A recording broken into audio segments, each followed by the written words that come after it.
It's the medium, nothing in excess. The challenges of life, it's important then to see that there is no end to it.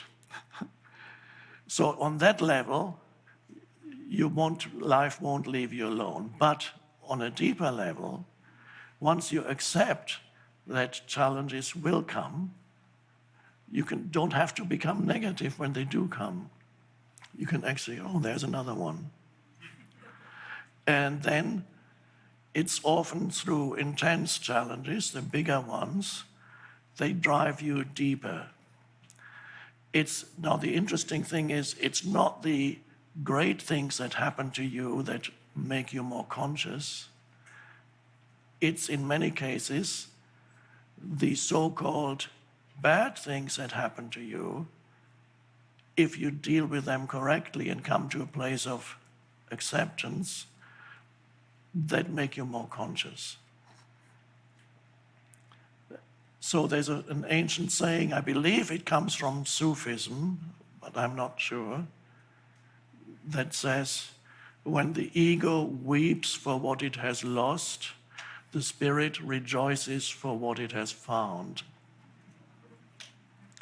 And so many times you may find that in your life you lose something, death, loss of security, loss of income, loss of health, loss of a long-term relationship, these kinds of, when the ego weeps, because the ego weeps, it's terrible, but then something suddenly arises of something that had been part of your sense of self has been removed. It leaves a hole, an empty space, such as when somebody close to you dies, you lose your livelihood, your home. It leaves an empty space, which is painful from the point of view of the personality. And it is potentially also able to drive you deeper into who you truly are beyond form, the unconditioned. And then you experience suddenly, how can I feel so peaceful? Suddenly, if there's something bad has happened, and yet suddenly you feel a sense of liberation. It doesn't happen to everybody who experiences loss, but potentially that is always there.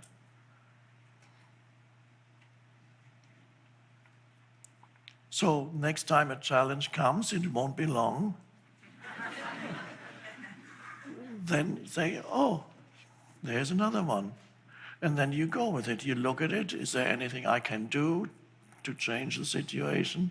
First, when you look at it, the first is always to accept the present moment as it arises. Now, sometimes whatever arises in the present moment requires you to take action. And then you look at it. Now, this looking is an important part of it. To look at a situation is not necessarily visual looking. It means to give attention to a particular situation that has arisen or is arising in the present moment. And then in this thing that I call looking is you give it attention. In that moment, it could only be a few seconds or a minute or two. You give it attention, and that is a very important thing. It's not, at that point, you don't think. If your thinking comes in too soon, you might come to very wrong conclusions about what action you need to take, because that action will be conditioned by your mind, the old stuff. You bring in the old and try to deal with the present moment by bringing in old conditioning. So you will act according to your conditioning. But if you can give something attention, this giving attention, you face it, you've let go of the inner resentment, and this is the most important thing. You've realized it is in the nature of life to give you challenges. Then when they come, there's no resentment. You just say, there it is, another one. Okay. No, even if you say there's another one, you don't say, oh no, another one. There's another one, okay. And then you look at it, and by looking, I mean to be in that state of consciousness in which there is an alertness, but not yet thinking. You don't immediately, unless it's a situation that requires immediate action, which is called an emergency situation, in which case you'll do whatever you do anyway. Often emergency situations cut your mind out completely and something else takes over and you take action. And sometimes people do heroic things and afterwards, when they are praised by others, they say, I don't know, I just did it. And then others, it can happen that they become paralyzed in the face of an emergency. They cannot get out of their mind.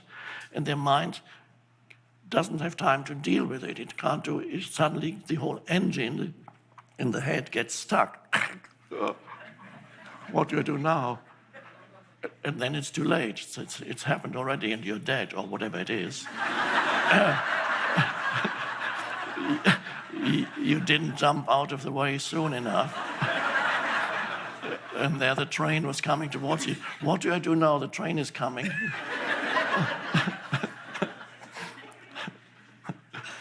So in emergency situations, you cannot think. If you think, you're stuck. And so many people experience actually that the mind gets out of the way and something else, presence suddenly does.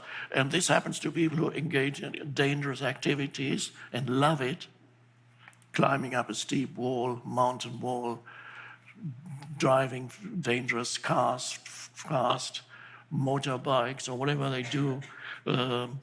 Anything, any dangerous activity forces you into the present moment. You don't need that. And it could, of course, dangerous activity means it is dangerous. Don't get addicted to just one activity to take you into the present moment then, because then every weekend you'd have to climb up this wall. And in the meantime, of course, you're still not present. So if it's not an absolute emergency situation, but a challenge, then it's important.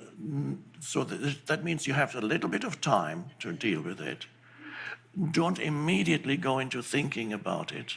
So give it attention, face it, and now this giving of attention, which I sometimes call looking, but it's not, it might involve looking or it might not, is this clarity of consciousness with which you look at something, as an entire situation, and don't immediately come to a conclusion as to what action you need to take. So you go. It's that facing it and looking that connects you to a deeper level of challenge. In other words, you become still, alert and still. And then after a few seconds or a minute or two, it is likely that a thought comes in that tells you what the right action is. So that's not an emergency, it's just it's a challenge. Or it may be that you still don't know what to do, or it may be that you have to become still again after a while and look at it again. And then you may come to the realization that there's nothing you can do, at least for now. There are certain situations that are problematic, and yet, for now, there isn't really much you can do. And then you leave it alone. You accept this is what is, the acceptance of what is. So it happens very often when people are not able to really have that clarity of perception, looking at the situation. Often people take action when it would be better to leave it alone. Many situations, it depends of course what it is. Many situations are made far worse by taking unnecessary, superfluous, or excessive action. Balance in everything. There's a balance that you need to find. But the most important thing, challenges accept them, even welcome them when they arise, because they're a great opportunity, especially the little ones. You might not welcome the big challenges, but they are great too. Don't resent the challenges. Get rid of the belief or transcend the belief that you should not be challenged by life, that these problems should not occur. Think about the movies, how boring a movie is. And not only the audience would go to sleep if nothing ever goes wrong in a movie, the characters would go to sleep too. And in the end, they're all asleep.